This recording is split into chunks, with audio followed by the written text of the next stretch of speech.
इमरान खान की जेल भरो तहरीक, इमरान खान ने कारकुनों के साथ हल्फ ले लिया। इमरान खान ने तहरीक इंसाफ की खातून कारकुनों के साथ मिलकर जेल भरो तहरीक के लिए हल्फ लिया। पाकिस्तान तहरीक इंसाफ के मेंबर होने की हैसियत से चेयरमैन इमरान खान की हकीकी आज़ादी की तहरीक का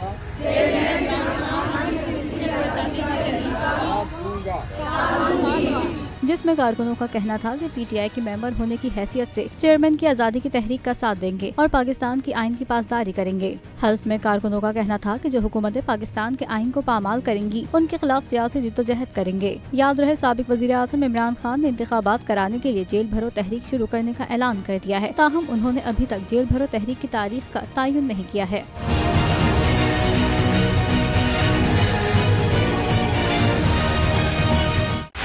बोल उड़ाएगा सबका होश, भूल जाएंगे सब अपना जोश।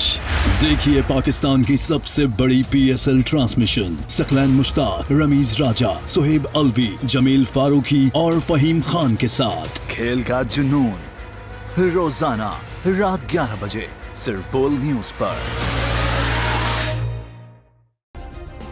सब्सक्राइब करें और बेल दबाएं ताकि कोई खबर रह न जाए।